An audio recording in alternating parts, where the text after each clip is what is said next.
Welcome to Financial Health Channel. Mr. Gave held a meeting to explain how to protect our money against the future risk of the market.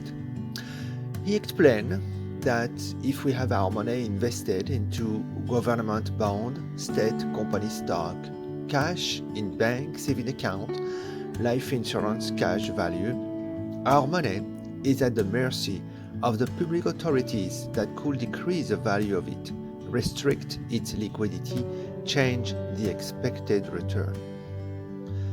To give an idea of how real these risks are, he pursued by giving some example of what is happening around the world to encourage us to adapt our money management to the powerful dislocation taking place.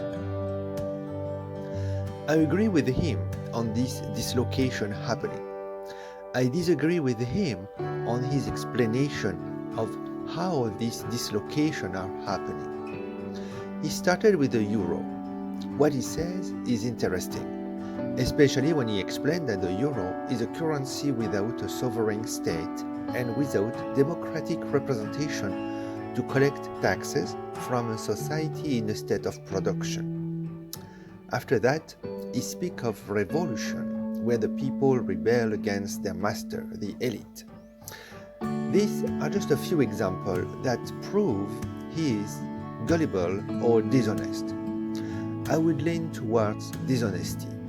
He has a salad to sell, investment management services, and he cannot criticize China either, since his business is in Hong Kong. He talked about Trump becoming president with his own money and how the people elected him as a reaction against the elite. Trump has been funded by billionaire elite who manipulate opinion to rearrange global power relations in their favor. They want to reinforce their grip on our new feudal economy. This started with the Tea Party, whose hostile takeover was completed by the same billionaire. The anti-democratic undercurrent were identified by Russian intelligence as an opportunity to divide American society, to weaken institutions in the hope that its social torment would force it to withdraw from the international arena and especially from Europe. The English who revolted against Europe with a Brexit. The same for the UK English elite funded a disinformation campaign against Europe. The information and the strategy were Russian. The people are just the abuse in this scenario, be it the status quo or the so-called revolution. Some of the participants were asking about investing in Africa. He explained that most of Africa is not yet ready to receive the retail investors' money due to a lack of legal regulation, stable institutions that guarantee the rule of law. His conclusion was that in the future, things will be better because China takes care of the African people. I was astounded by this statement. The construction sites are populated by Chinese workers. African governments, thanks to their corruption, fall prey to China, starving for natural resources, mineral and infrastructure, port, airport, rail, to dump their social misery at low cost in order to finance the support of their elite, 20% of the population, to muzzle the cries for individual freedom of their workers, 80% of the population. And he did not stop there. The speaker, like so many others, praised the new Asian payment system with the renminbi, the Chinese currency. He implied that would replace sooner or later the dollar as a reserve currency.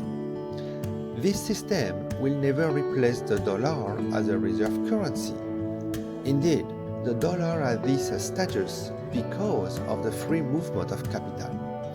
Free is a taboo word for the Chinese elite. As long as they are afraid of their own shadow, like so many other nations, they will continue to deceive themselves into preferring doctrinal certainties to their absolute potential for soaring into infinity. They are the epitome of Nietzsche's God is dead. Mr. Gave is one of these elites who see an opportunity to get rich at the expense of the people. He doesn't provide solution. He's an agent of the Homo economicus infection, which has plagued our societies for a long time.